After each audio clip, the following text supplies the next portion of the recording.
Мы продолжаем знакомить вас с героями ингушского нарского эпоса. Произведения мировой литературы рассказывают о различных волшебных существах. Но мало кто знает, что в ингушских мифах тоже встречаются интересные персонажи. Ингушский эпос, не уступая произведениям в стиле знаменитого писателя Джона Рональда Роэла Толкина, изобилует фантастическими подробностями. В мифологии ингушей можно встретить русалок, драконов, карликов, великанов, циклопов, одушевленные стихии, волшебных птиц и животных. В ингушских сказаниях и мифах встречаются не только интересные персонажи и сюжеты, но также отношение ко времени, к жизни, философия жизни, то, чем гордились, что ценили в прошлом, последующем и в настоящем. Говоря о нарском эпосе, мы в любом случае должны начинать с мифологии, потому что это, в общем-то, первый пласт, скажем так, религиозных представлений, которые вообще возникают не только у ингушей, это, в общем-то, алгоритм развития любых племен того времени. Вот. И даже, не знаю, хотите, самый, в общем-то, наверное, более понятный будет пример для всех, кто нас будет слушать. Алла Белла, например, да, собственно, мы их сегодня как бы имеем только, и то очень редко, когда там вот детские считалки, например, вот там вот используются.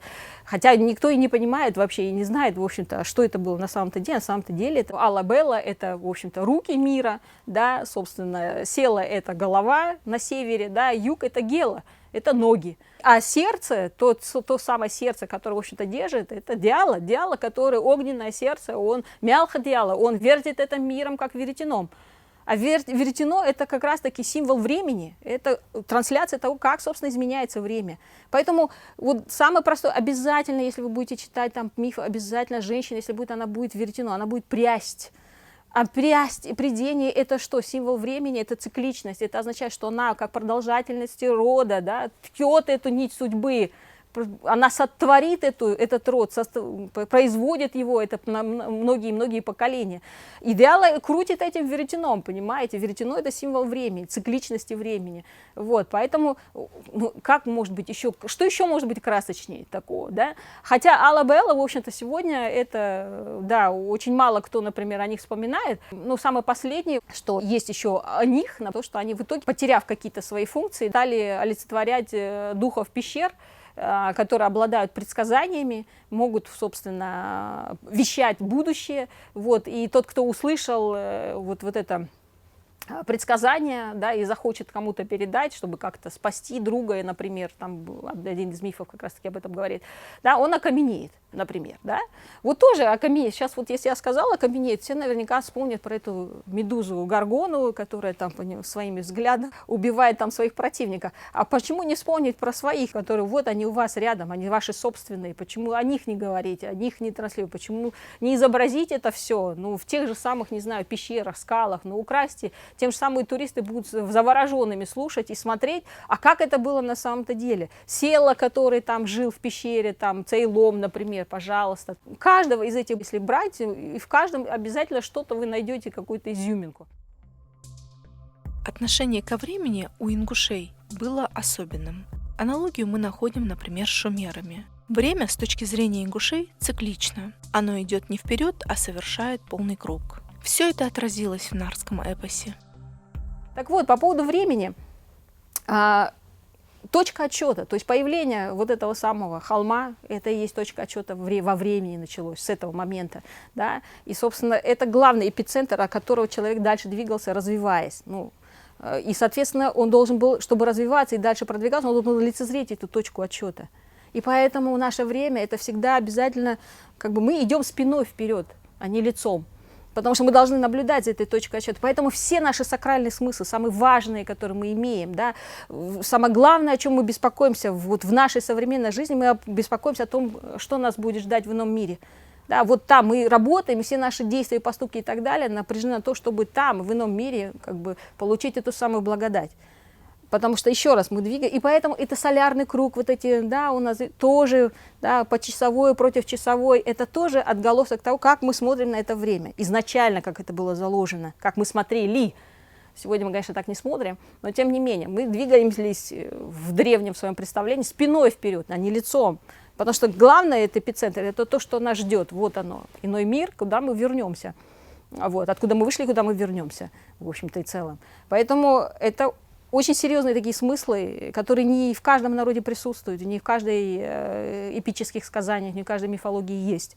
Вот, и эту красоту очень жалко, еще раз, красота — это даже бедное слово, в общем-то, чтобы охарактеризовать то, что мы имеем, и, к сожалению, не очень часто вспоминаем об этом. Вампел-Сяса. На дне морского океана жил Вампел-Сяса, морской царь. Рыбы в его владении по его повелению превращались в коней и, переплыв море, начинали пастись на берегу. Или воинами со всеми доспехами вступали в эпические сражения. Он сам мог находиться в воде и на суше, но далеко от воды уходить не смел. Сясу не так просто было убить. В груди у него был коробок, в котором прятались 9 воробьев, 9 его душ. И пока каждый из них не будет убит, все отрубленные части сразу же возвращаются, прирастают к прежнему месту. Однажды он захотел завладеть волшебным кольцом с пальца Селосаты, которое ей подарил громовержец Села. Кольцо отвечало на любые вопросы и показывало, где кто находится и чем занимается в настоящее время. У морского царя была ручная рыба – Паринг, и он велел ей выкрасть кольцо у Селосаты, когда она будет стирать одежду у берега. Рыба так и сделала. Обнаружив пропажу кольца, нарты забили тревогу, оно им очень помогало в их ратном деле, но все понимали, что Сясу невозможно было победить. Кроме своего войска и конницы из рыб, а также мечей и пик, Сяса в бою использовал ядовитую слюну. Боялся он только огня, поэтому для того, чтобы его победить, Нарт Хамчипатрас достал из пещеры редкого красного жеребца и огненный меч, а чтобы парализовать его, Сата дала ему платок, который превращается в огромную сеть. Этой сетью он парализовал войско и его самого, а мечом, который выпускал огонь столбом, разорвал его грудь, вытащил короб и уничтожил всех воробьев. Душ Сясы. Кольцо вместе с морским золотом Хамчипатрас вернул Селосате. Много, в общем-то, вещей, они очень взаимосвязаны друг с другом. Я сейчас говорю о поздних вариантах, а когда вообще, собственно, человек возник и, собственно, стал, в общем-то, себя понимать и понимать свое окружение, пытаться ее осознать, это называется структурирование мира, да, вот. У нас как раз таки и сложились эти представления о том, что сначала у нас есть мифы, например, замечательные, о том, как произошла Земля, как возникло небо, например, да, как, собственно, мир устроен, 7 небес, 7 земель. Сначала вообще все было слито, вообще сначала было море, океан был, хотя мы сейчас с вами понимаем, что где мы и где океан-то, да, но тем не менее, эти слова у нас есть, значит, это опять-таки связано с тем, что мы как-то где-то соприкасались, как говорится, с этой водной стихией. Соответственно, сначала было море, море это и есть вот безумный хаос, где ничего, как бы все само по себе и нет никаких правил, как говорится, сосуществования. А потом, собственно, поднимается небольшой холм, и, собственно, это и есть та самая первая земля. Опять, почему холм? То есть ни равнина, ни поле, написано холм. Почему? Опять, ровно потому, что мы сегодня с вами, видите, имеем эту трансформацию, что мы обязательно хотим что-то на возвышенности. У нас в традициях обязательно раньше было понимание о том, что дом, который строится на скале, на холме, там, на возвышенности, это он более предпочтительнее, чем тот, который на равнине. Да? И опять, из этого следует обряд, что кого надо пропустить, когда кто-то спускается сверху, ты должен его пропустить. Это все отражается в наших обычаях жизни. Вот. А начиналось все вот так. И первыми, кстати, существами, которые возникли, это, значит, птица и рыба. Трансформация вот этого образа рыбы, и есть вот один из вариантов, это ешпор, по сути своей. Потому что еще один вариант – это сармак. Сармак, змей, мы знаем, дракон. Лох-Бештольк. Все помнят известного героя Александра Сергеевича Пушкина из сказки «Руслан и Людмила», карлик с длинной и седой бородой, дающий ему волшебные силы. Причем его борода такая длинная, что многочисленным слугам приходилось ее носить. В ингушском нарском эпосе есть аналог – Лох-Бештольк. Лох-Бештольк – низенький человек, не выше ребенка, с бородой в 5 раз длиннее своего роста, с очень страшным лицом, очень сильный. Жил Бештольк в глубокой пещере, в темноте его волосы и борода светились. Бородой своей он мог управлять, сбивать ее и хватать предметы. Его не брала ни сабля, ни кинжал. Его невозможно было убить. Чтобы его убить, надо было ехать 1,5 месяца до кургана Тамашборс. В новолуние туда приходила огромная волчица, лютоволк. Она начинала щениться, и в одном из этих волчьих щенков находилась душа Бештолька.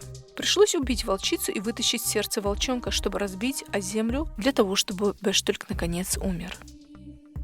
По поводу Ерда, скала, например, да, если мы будем сравнивать, параллели тоже можно привести, потому что, в принципе, все практически наши божества, они все обитают в пещерах.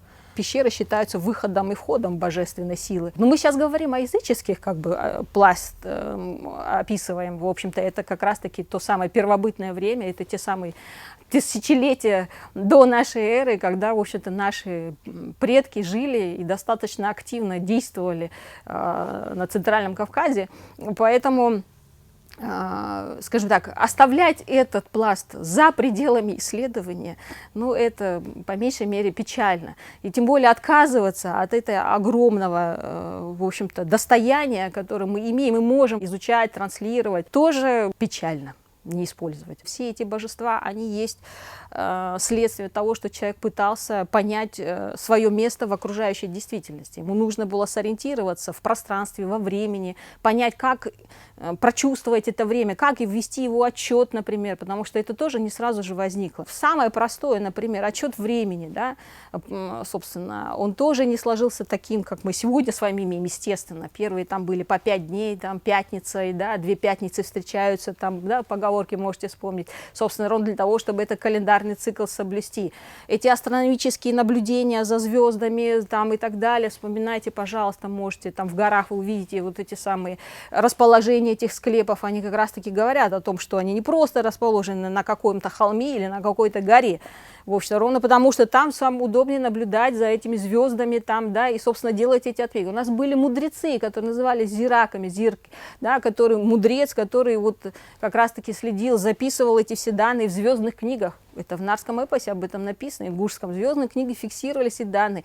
Если вы хотите в обрядовой концепции, как это транслировать, те же самые жрецы, которые имели посох, обязательный атрибут любого цу, да, это посох, где делалось, каждое жертвоприношение делалась определенная зарубка на одной из граней, да, и по количеству этих зарубок определял, сколько было жертвоприношений и, в общем-то, количество последовательности рода, потому что принадлежал обязательно представитель одного рода, должен был из числа жрецов быть, вот. И это был такая длинная, значит, шест и с этими тройным таким разветвлением на навершие. Это тоже календарные циклы, да, у нас есть, в общем-то, вот не дадите мне соврать, камни, да, где петроглифы, где как раз-таки отмечаются, не знаки даются, а именно вот эти черточки, точки и так далее, это отсчет мерного времени.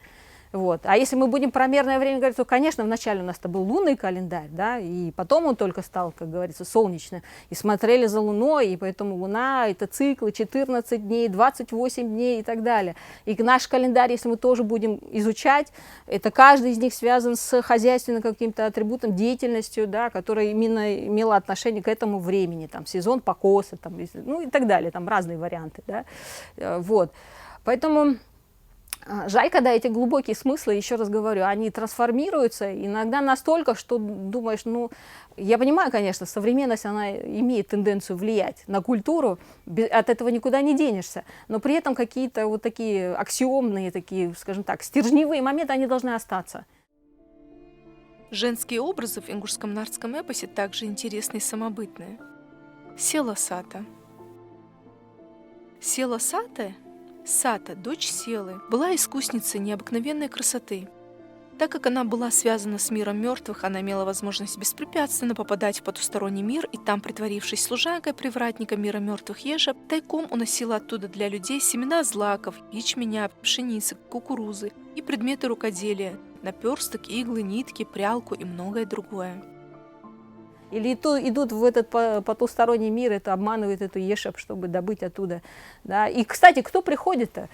Не Малха-Аза туда приходит, естественно, да, если кто знаком с нарскими сказаниями, а Села Сата и Бортка Щертха, да, приходят.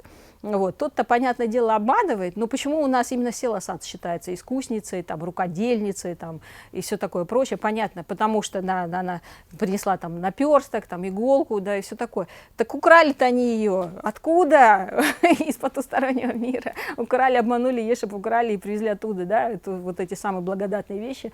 Ну, ладно, случилось как случилось, но это опять-таки относятся, эти мотивы относятся к уровню уже более позднему, потому что когда уже хитрость, когда уже там, да, вот эти магические действия стали играть большую роль, чем вот эта прямота, да, и открытость этих самых вампалов. Была у Села Саты соперница Малха-Аза. Малхааза была дочерью солнца. У нее было зеркало, которое она смотрела днем, питалась от него солнечным светом, а ночью светилась этим светом. Во лбу у нее светила звезда, а между лопатками находился месяц. Обе девушки хотели замуж за Халу. Халу им сказал, что женится на той, которая сошьет для его 63 нартов одежду за одни сутки. Так как Малхааза зависела от света солнца и не могла видеть ночью, Селосата выиграл этот спор, соткав полотно из крапивы и сшив одежду за один день и одну ночь. Так Селосата вышла замуж за Хала, а когда готовила себе постель из соломы, протащила ее по небу, где остался след в виде Млечного пути.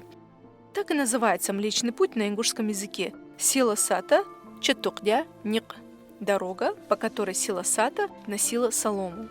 Млечный путь не единственное космическое чудо, имевшее в представлениях ингушей связь с Селосатой. Так, например, созвездие треугольника Вега, Денеп и Альтаир называлась Селосата Божильки – треугольный хлеб Селосаты.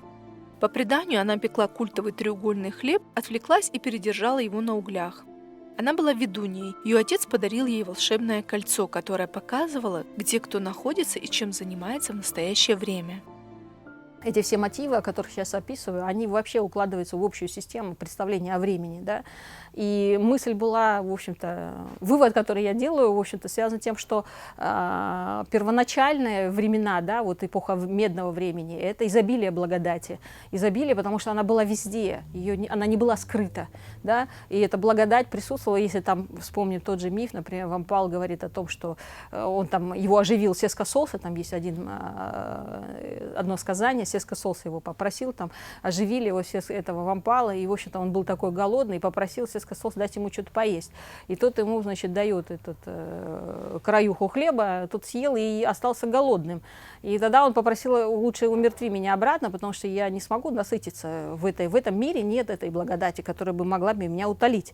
Опять, ровно потому, что она была, вот, присутствовала повсюду. Да? И поэтому, когда, в общем-то, с этим связано, например, представление о том, что вот, когда сжимаешь эту землю, течет масло из этой земли, да, вот у нас есть там поговорки, там пословицы на эту тему достаточно много, оно оттуда пришло. Медное время сменяется эпохой железного времени, и железное время — это как раз-таки новый культурный герой, это нарты.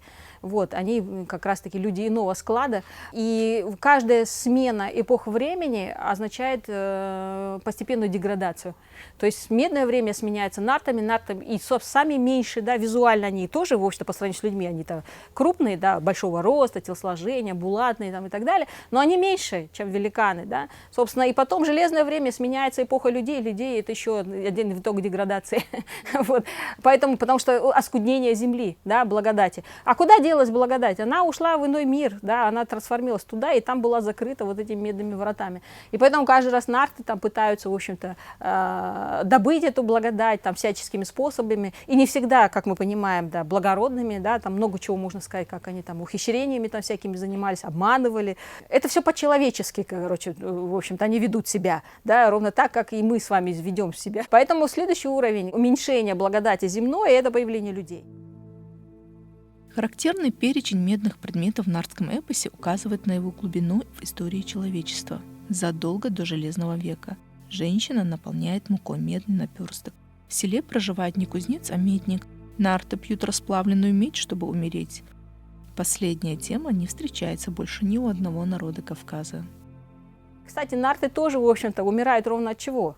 У нас есть очень уникальный по своему своеобразию мотив смерти нартов. Они умирают от питья расплавленной меди.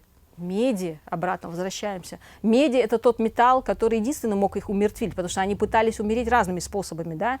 Там голод случился, в общем, оскуднение, как я говорю, да, вот очередной виток, да, оскуднение, уже они не могли найти себе пропитание, там, в общем-то, пытался там Сескасолса и водяную мельницу там что-то там нашел, и это, в общем, ну, это временный эффект имело. Да в итоге они решили умереть, а как умереть-то? Умереть — это выпить расплавленную медь, металл предыдущей эпохи, только она могла умертвить новых железных нартов. Вот. Опять это характеризует вот эту смену эпох времени. По поводу времени вообще отдельная тема. У нас представление о времени достаточно сложное. И она связана, ну, самое вот красочное, что я могу вам сказать, это тоже написано в моей работе. Вампалы, например, ну, пожалуйста, да, великаны. Вот они тоже относятся к периоду, скажем так, древнего времени. У нас время тоже классифицируется. Там сначала медное время, да, там, и вот как раз-таки вампалы относятся к периоду медного времени. Кстати, почему, например, когда собирали портал, да, невесте обязательно должны были быть медные кувшины, обязательно что-то она с собой несла, обязательно должно было медного цвета. Ровно потому что, опять-таки, это связано с вот этим солнцем, которое садится в зените. И медные врата, почему они не железные, не бронзовые, ну, не знаю, каменные, каких угодно можно было назвать. Нет, Ешеб обязательно охранять медные врата. Вообще, собственно, есть миф о том, что она вообще, у нее голова тоже медная была, например, да? Опять, потому что медь. И как раз-таки вампалы – это представители медного времени, самого первого периода. После там птицы, рыбы там, и так далее начинается вообще, собственно, плодородие. Эта птица прилетает, там, из экскрементов этой птицы начинают расти там эти самые деревья, леса там, и все дела, и так далее. Там много чего можно дальше говорить, как горы возникли и все такое. Но вот представители медного времени – это как раз-таки вампалы, великаны, одноглазые, значит, они пожирали, кровожадные, и все такое прочее. И вот Сеска Солс, это нам всем известный, он там сражается с вампалами, пока их там вообще, собственно, нарты все их не истребляют. Но на самом-то деле истребление тоже было интересным. Почему? Потому что, собственно, нарты – это представители уже железного времени. То есть это медное, это железное. И когда персонажи медного времени, они бесхитростные, они простые. Если они сражаются, они лицом к лицу сражаются, да? Они не привыкли прятаться там за скалами и так далее. Собственно, Сеска Солстрий, когда сражался там с вампалом, он возмущается, ну как, не возмущается, он там говорит ему: а что ж ты не спрятался? Он кидались они там чинарами, этими камнями, глыбами, а он принимал на себя, как говорится, этот удар. И вампалы отвечают, что главное, как бы, быть настоящим мужчиной, значит, это значит принять удар на себя, а не прятаться. А Сеска Солс, когда тот его кидал в него чинар, он прятался за скалу там, и там таким образом выиграл.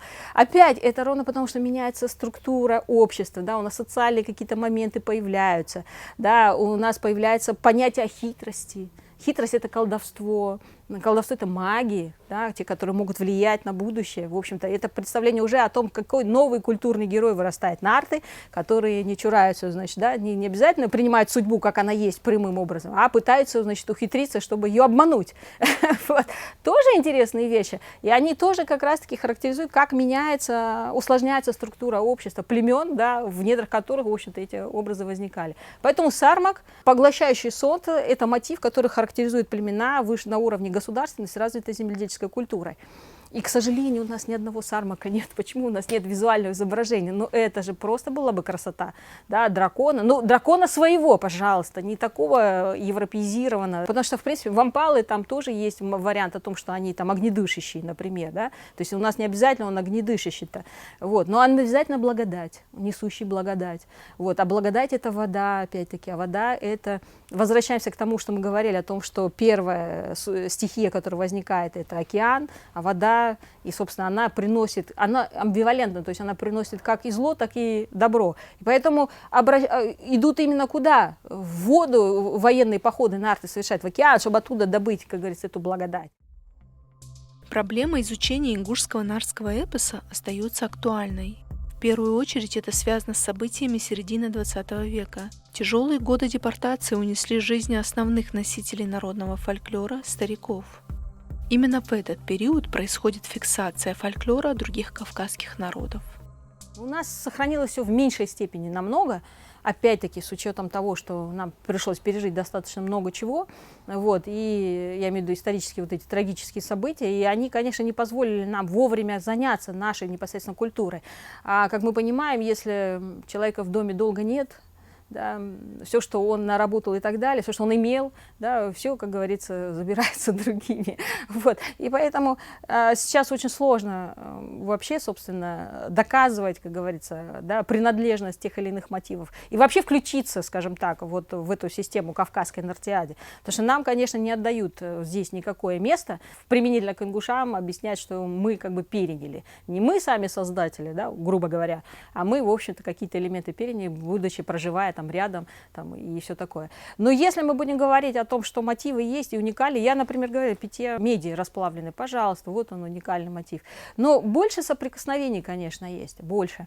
Или еще в чем особенность и уникальность? Потому что именно благодаря ингушскому языку можно спокойно дать транскрипцию, понимание до тех или иных топонимов, еще раз гидронимов, которые присутствуют в нарском эпосе. Даже тех же самых персонажей, имена этих персонажей можно перевести, например, да, с ингушского языка очень легко.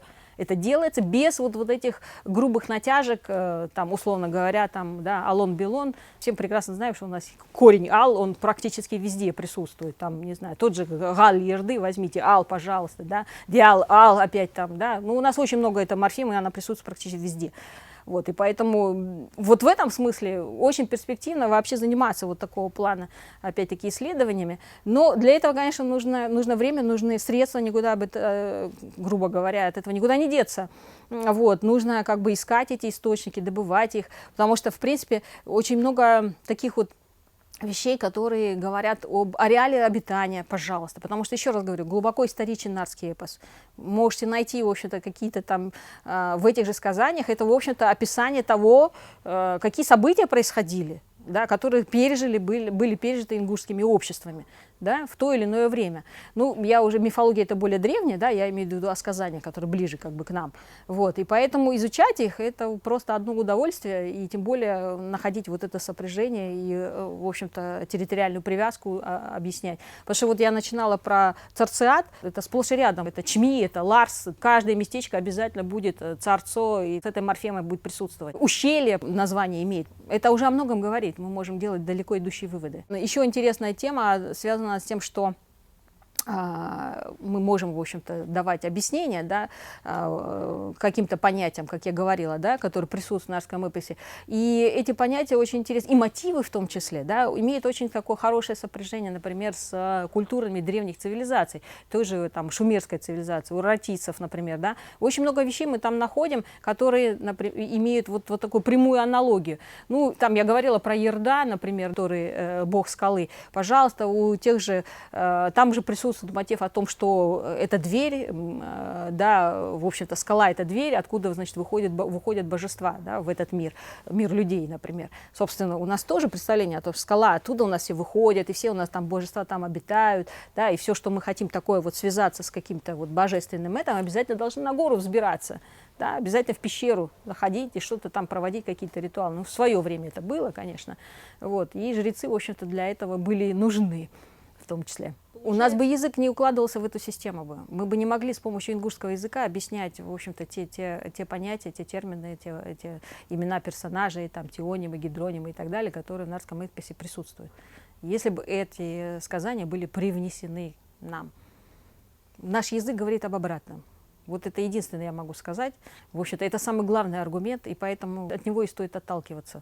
Даже в этих сказаниях, в осетинской версии, есть сказание о том, что, в общем-то, до того, как они пришли, да, на эту территорию, здесь жил мифический народ Царцеат. То есть в самих сказаниях уже есть упоминание о том, что они пришли, и, собственно, до этого уже существовал здесь другой народ. Поэтому просто нужно искать, во-первых. Во-вторых, очень большая проблема в чем состоит? В том, что когда сбор этих материалов происходил, сказаний, да, а это было, конечно, очень сложное время, да, это, в общем-то, начало Великой Отечественной войны, вот, и, собственно, да, мы были депортированы и так далее, да, мы знаем нашу историю, и, собственно, сбор, который производился без учета того, с какой местности это сказание было собрано. Хотя, в принципе, упоминание до этого, это Миллер у нас основатель этой версии, и потом дальше у нас Клопрот и так далее. Все путешественники начинали развивать эту идею об ираноязычности там, и так далее. Но когда уже фиксация произошла в таком собранном виде, да, то, соответственно, это происходило во время, 1944 году, и, соответственно, первый выпуск, как раз-таки «Нарские сказания», относится к этому периоду, после Миллера, я имею в виду. Вот. А там не было атрибутации, то есть там не было написано, условно говоря, кто конкретно давал описание, то есть какой сказитель, как имя, фамилия, какая местность, да, привязки нет, собственно, и поэтому Пфафф там даже в качестве рецензента был, и он как раз пишет о том, что настолько поэтизировано, да, что, в общем-то, больше предпочтение отдается именно вот поэзии, чем фактологии, да, непосредственно этих сказаний. И дальше, в общем-то, от этого пошло. Вот. И эту волну, вообще-то, целый отдел был создан, который занимался, да, сбором и так далее, Абаев возглавлял там и все такое. Это было целенаправленно, в общем-то, было сделано, на это выделяли средства и так далее. Поэтому сегодня в этом сложность, в том, что мы не можем, как говорится, найти вот эти исходные позиции. Если было бы возможно провести эту атрибутацию, посмотреть, кто конкретно, то есть найти эти рукописи, например, ну мало ли, может где-то они есть в архивах, кто знает.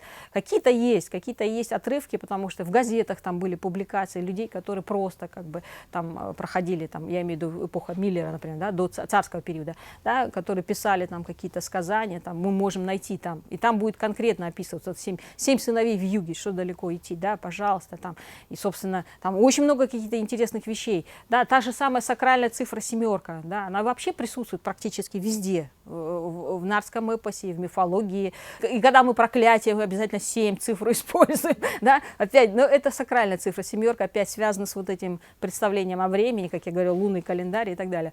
Поэтому сложность в этом есть. Если мы сможем, конечно, заниматься этой архивной работой и найти вот эти исходные данные, это тоже будет большим подспорьем. Но самый главный ключ – это язык. Конечно, с помощью языка мы можем как бы делать эти самые объяснения, да, находить вот эти доказательную базу, но это отрывки, их нужно соединять, их нужно делать общую концепцию, излагать, а для этого, еще раз говорю, возвращаясь, нужны время и деньги. К сожалению, вот то, что было начато там где-то в начале 20 века, да, вот Гарри Пёкин, например, там исследованием занимался, все было связано с такими альтруистическими побуждениями, и на этом-то и закончилась эта тема, и сегодня, к сожалению, она не транслируется. Вот я бы еще тоже хотела этот момент отрицательно отметить, потому что исследованием нарского эпоса практически это не проводится. Если оно и проводится, то это только, опять-таки, энтузиасты. Я пыталась сделать так, чтобы это была моя главная научная работа, научное исследование, но, в общем-то, не получилось.